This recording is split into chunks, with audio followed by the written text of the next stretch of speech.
Estimadas amigas y amigos de lo sabroso del saber, sé bien que a estas alturas es difícil agregar algo a lo ya dicho sobre los terremotos que ocurrieron en Venezuela el pasado 24 de junio, pero de todo corazón quisiera dedicarle unas palabras de condolencia a todas y cada una de las víctimas y a las familias afectadas por el duelo o la angustia de no saber de sus familiares, a quienes luchan por rescatarles y a quienes hoy enfrentan la incertidumbre y el dolor por lo que ocurre en Venezuela. Porque, ¿qué hizo tan devastador este terremoto? ¿Por qué La Guaira ha sido una de las zonas más afectadas? ¿Y en qué momento este desastre no fue solo natural? No quiero hablar solo desde el dolor, quiero más bien compartir con ustedes mis reflexiones como antropóloga apoyándome en la geología para intentar entender lo que ocurrió.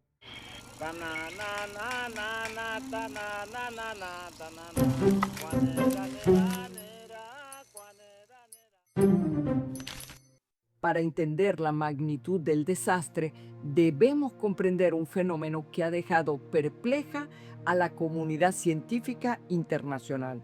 Un doblete sísmico. No fue un terremoto y sus réplicas, fue algo mucho más letal y siniestro. El pasado 24 de junio del 2026, día en que celebramos a San Juan, con tambores, bailes y encuentros, un día además feriado porque se conmemora la batalla de Carabobo que selló nuestra independencia, será recordado como el momento en que la naturaleza nos mostró de la forma más cruda posible que vivimos sobre un gigante vivo.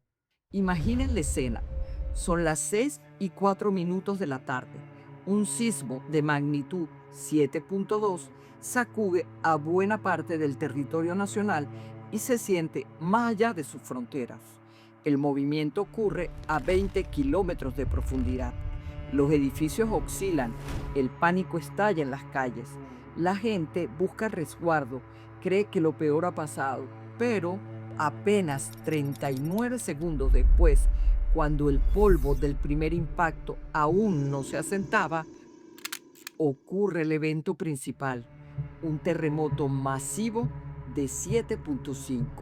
Esto es lo que en geología llaman un doble tap o doble toque. Geológicamente, el primer sismo actuó como un precursor que disparó la carga acumulada en la estructura vecina de forma casi instantánea.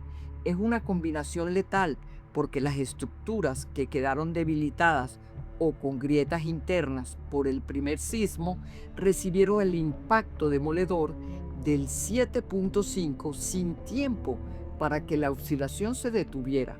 Es una sacudida doble que sobrepasa cualquier estándar de ingeniería. Se cayeron edificios. Miren cómo está eso. Pero ¿por qué aquí? ¿Por qué ahora? Venezuela es el campo de batalla de dos titanes tectónicos, la placa del Caribe y la placa sudamericana. Estas placas no chocan de frente, sino que se desplazan lateralmente una contra la otra a una tasa de 10 milímetros por año. Puede sonar a poco, pero en tiempo geológico esto es una acumulación de energía monstruosa que nos ha llevado a lo que los científicos describen como un estado de carga crítica. Esta energía se libera a través de tres arterias principales que atraviesan nuestro corazón urbano. La falla de Boconó, 500 kilómetros de fractura desde los Andes hasta Morón, la falla de San Sebastián, que corre paralela a la costa norte y pasa literalmente bajo el aeropuerto de Maiquetía y Caracas. La falla del Pilar, la responsable de la sismicidad severa que ha golpeado históricamente a nuestro oriente. Nos acompaña el geólogo Osiris de León. Gracias por estar con nosotros. Vamos a hablar porque se llama, y lo hablamos, el borde de contacto de la placa tectónica del Caribe. Así es. Este borde rojo que va desde Centroamérica, hace una gran curva y Exactamente. pasa por Venezuela. Tú has hecho un excelente trabajo de ilustración. Esa línea roja que tú tienes desde allá, desde la frontera entre México y Guatemala, a la izquierda, pasa acá al sur de Cuba y al norte de la Hispaniola, sigue al norte de Puerto Rico, da la vuelta por el arco de las Antillas Menores, entra aquí en Puerto España, que es Trinidad, se va al norte de Caracas por Maiquetía y ahí entra tierra adentro y se va hacia la zona de San Felipe. Esa sutura que tú ves ahí es la ruptura sur que define el borde de contacto sur de la placa tectónica del Caribe. Esta placa se mueve al este-noreste y en ese proceso acumula fricción. Y esa fricción acumula energía y esa energía deforma la roca. Y cuando la roca se rompe, libera esa energía en forma de terremoto. Este sismo del 2026 liberó unas 15 veces más energía que el recordado terremoto de Caracas de 1967 y ha sido el más potente registrado en Venezuela desde el fatídico terremoto de San Narciso de 1900, que hoy casi nadie recuerda, solo las páginas del Cojo Ilustrado, porque apenas aparece en los libros de historia o en los textos escolares. Lo ocurrido demuestra que el sistema de placas está más activo que nunca, pero la ciencia solo explica el cómo se mueve la Tierra. La verdadera tragedia, el por qué hay tantos muertos y desaparecidos, no se encuentra en las fallas geológicas, sino en las fallas de nuestra propia estructura social. Aquí es donde toca decir que hay muchos desastres que no son naturales. Sé que suena contradictorio mientras vemos imágenes de la Tierra partiéndose en dos, pero la ciencia social es clara. La naturaleza produce fenómenos, un sismo, un huracán, una lluvia torrencial, que puede ser un desastre, pero somos los seres humanos los que construimos los verdaderos desastres. Porque un desastre es en realidad la cristalización de la vulnerabilidad. Es el examen final que una sociedad reprueba por no haber resuelto eficientemente sus problemas persistentes. Se trata más bien de una vulnerabilidad construida que se basa principalmente en 3 puntos: la distribución de la población, la falta de normas y la disfunción política. Podíamos, sacábamos a la gente y nos la llevamos a la avenida y pedíamos ayuda y pasaban las caravanas de la policía y se burlaban, nos sacaban el dedo. Para que no vieran la realidad, que el gobierno no está haciendo nada por el pueblo. ¿Por qué la situación en Venezuela ha empeorado de forma tan dramática en las últimas décadas? No es porque la tierra sea más mala, es porque hoy aproximadamente el 80% de nuestra población reside en esas zonas de alta amenaza sísmica. Hemos vivido décadas de disfunción social y política que permitieron que el concreto le ganara a la planificación. El desastre de este 2026 no empezó el 24 de junio, empezó cada vez que se construyó un edificio sin respetar las normas sísmicas, cada vez que el hacinamiento se convirtió en la norma en muchos de nuestros barrios y cada vez que la corrupción solapó infraestructuras fraudulentas y desvió fondos y no atendió a las necesidades básicas de la población, como lo demuestran la realidad y lo comprueban los estudios e informes sobre el tema. Antropológicamente, los desastres actúan como ventanas críticas, desnudan lo que ya estaba roto, nos muestran las carencias y necesidades sin resolver de un país que olvidó su propia historia sísmica para priorizar la ganancia inmediata o la supervivencia del día a día. Entramos ahora en el terreno más doloroso, la pérdida de vidas. Lo que Venezuela enfrenta hoy es técnicamente un desastre de muertes masivas. Esta no es una frase para alarmar, se define así cuando el número de víctimas supera totalmente las posibilidades de manejo sanitario, administrativo y forense de la localidad. Quiero que entiendan la magnitud del colapso. Mientras los primeros reportes oficiales hablaban de 36 fallecidos, los sistemas de evaluación global como el Payer daban una probabilidad aterradora de miles e incluso decenas de miles de víctimas. Esta brecha informativa no es solo un problema de comunicaciones, es el inicio de una catástrofe de sentido. Este sistema de evaluación global es un sistema automatizado que genera información sobre el impacto de terremotos significativos en todo el mundo, informando a los equipos de respuesta a emergencias, gobiernos, agencias de ayuda y medios de comunicación sobre la magnitud del posible desastre. Cuando la ruta del cuerpo de una persona fallecida colapsa, el tejido social se desgarra.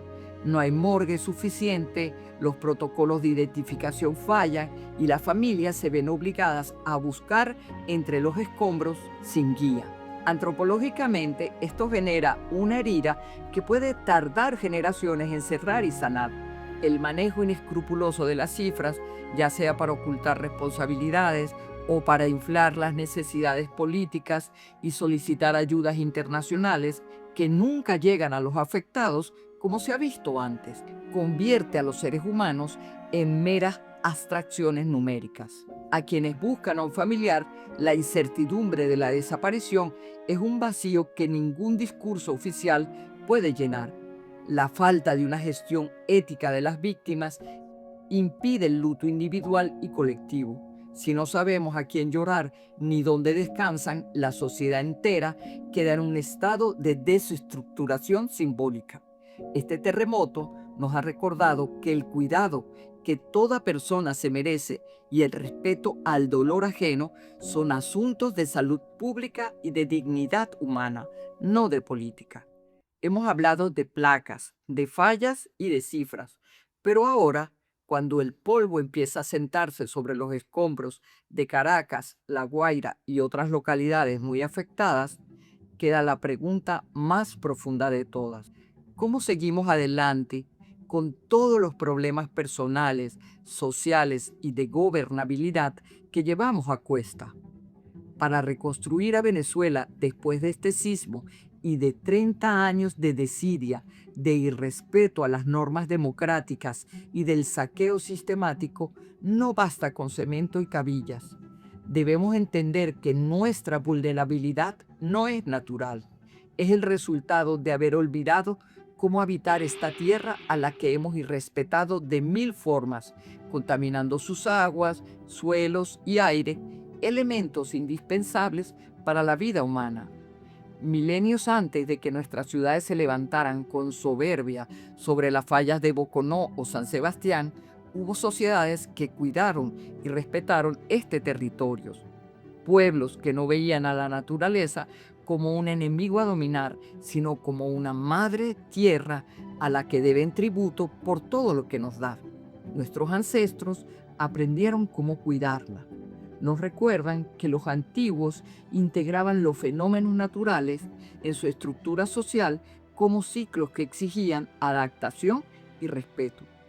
Hoy, el desastre de ayer nos obliga a reconectar con esa sabiduría perdida, a honrar esa memoria y la de tantos seres humanos que han perdido la vida de una manera dura pero evitable. Hemos construido sobre el olvido y hemos aprendido poco de los golpes. La resiliencia no es solo sobreponerse a esos golpes, es también tener la humildad de aprender de ellos. Tampoco dejemos que esta tragedia se convierta en una cifra abstracta o en un acto de Dios para evadir responsabilidades. Porque si estos desastres se construyen socialmente, también tenemos el poder de deconstruirlos. Tenemos el poder de hacer de Venezuela un país, una nación donde la vida sea el eje central, donde la prevención sea nuestra cultura y donde aprendamos finalmente a caminar al ritmo de la tierra y el agua y no en su contra, como cada mano que hoy remueve una piedra para salvar una vida. A mis hermanas y hermanos en Venezuela les recuerdo que su valentía al rescatar a sus familiares, vecinos y amigos es el verdadero motor de la reconstrucción. A los que estamos fuera, nuestra misión apenas comienza. No descansaremos hasta que el apoyo llegue a cada rincón afectado. Desde la distancia, cada una de las personas que estamos fuera, no hemos dejado de pensar en ustedes, en nuestras familias y amistades, ni un solo segundo. Nuestras plegarias y mejores deseos cruzan montañas y mares de vuelta a casa, mientras buscamos con urgencia y determinación las vías para canalizar ayuda y apoyo real para ustedes. Seguiremos haciendo lo que sabemos hacer: investigar, preservar nuestra memoria y tender puentes para que más personas comprendan lo que nuestro país vive y necesita. Porque Venezuela no es solo el lugar donde nacimos, somos todas las personas que incluso en medio del dolor siguen encontrando fuerzas para levantarse, abrazar a otros y volver a empezar.